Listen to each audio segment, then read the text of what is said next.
Alright, what's going on? We got this big job in Chesapeake. We're gonna be pouring all the way to about a foot off the fence here against the house. We got some conduit the client wanted to put in just in case he needed to put any pipes or anything in there in the future. And then we're gonna come off the house over here about 20 feet off. The client, he wanted a couple steps. So we're going to step in, come in 4 feet, go straight, 4-foot step, and continue doing that. Another piece of conduit there. This whole area is about 25 yards of concrete, which is pretty big for a back patio. And over here, we're going to just pour concrete around the AC units because eventually he's going to drop them down.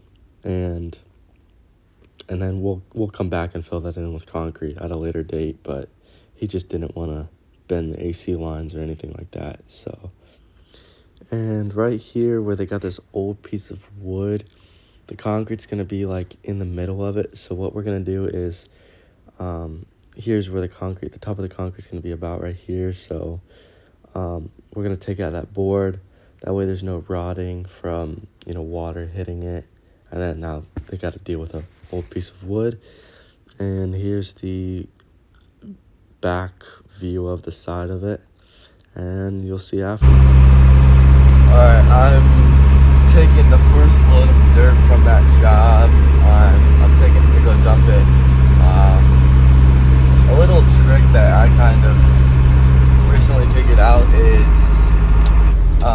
just to save a little bit of money is so our local dump, they charge about like $45 to dump like any kind of fill dirt or excess sand that we don't need. And then there's only one spot that I can dump it, and it's like from where we're working today, it's like 25 minutes. So then you got another $30 in fuel, and then all your time. So a lot of people on Facebook Marketplace, they'll put like ads or a post where it's like, hey, come dump fill dirt. And sometimes it's a pain to deal with those kinds of people because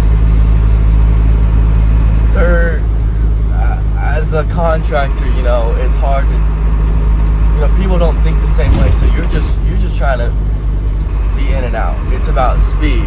So if it takes you an extra 30 minutes to dump, you're better off just paying them, $45 dump fee. But if you can dump it in the same amount of time. So like this one, it's the guy's 15 minutes away from where we're working. And I've already dumped at his house once, so like I already know I can just dump, go in and out. Like he doesn't have to be there anymore. And so that's like a little trick to save. I mean, that saves me for today. That'll save me at least $100,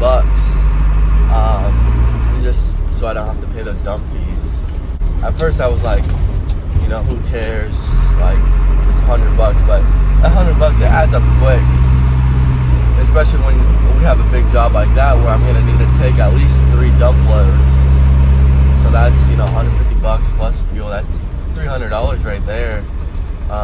That I can spend on, crushed concrete. So we're doing this little extension right here, this whole driveway. We're doing this little extension right here, this whole driveway. We're gonna do a couple days later because it's pretty cracked up right there. He wants to put rebar, and then we are, doing the sidewalk, of course. Just left Lowe's to get a bottle jack, and now I'm heading to AutoZone because Lowe's they don't have I have a flat tire, and Lowe's, why would they sell tire patch kits? Like that doesn't. And then like I go to a local auto store, not a big name brand one there. Why would they sell them either? We're about to find out if AutoZone sells them. So yeah, and of course I ran something over right as I got to my house. So this is kind of why I'm making this channel, so I can document, you know, things that people don't show you in business. These are the things you have to deal with. You know, you don't just get to go home after your shift.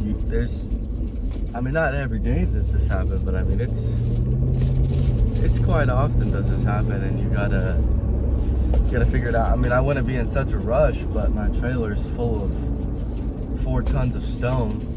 So not only is the trailer gonna be super heavy, but also you're on limited time, because if the tire is completely deflated with it full of stuff,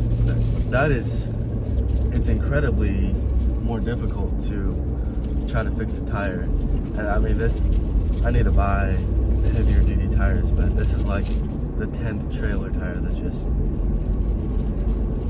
gotten a flat tire. And I mean, I swear, I drive vehicles all the time, and it's only the trailer tires that get nails and crap in them.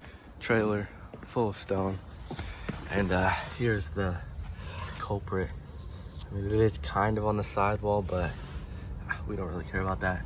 So I'm gonna jack it up, and hey, but with this, you gotta jack it up, because there's so much freaking weight on it. Like, there's no give for the tire. All right, as I'm patching this tire, I just want to say real quick, I just appreciate all the support that I got from my last video, and I wasn't expecting that kind of reaction, I guess, from just me talking, but I appreciate it, and I'm putting this kind of glue on the patch, and then making sure you sand it really good with this sander. But I plan on hopefully continuing to frequently post, so that way, you know, I can just kind of keep this for myself as well. But jacking it up a little more, and here's where I go to put the actual patch in, and it got stuck a little bit there. It's still kind of heavy because it's not fully off the ground, like I said, but there you go. Make sure we're good. All right, that's how you patch a freaking trailer tire with 4 tons of stone. All right, here's the finished prep of this roughly 25-yard pour. We were gonna pour it like 2 days after this recording, but here in Virginia, the weather got so cold that we're gonna have to hold off for a week. But thank you for watching.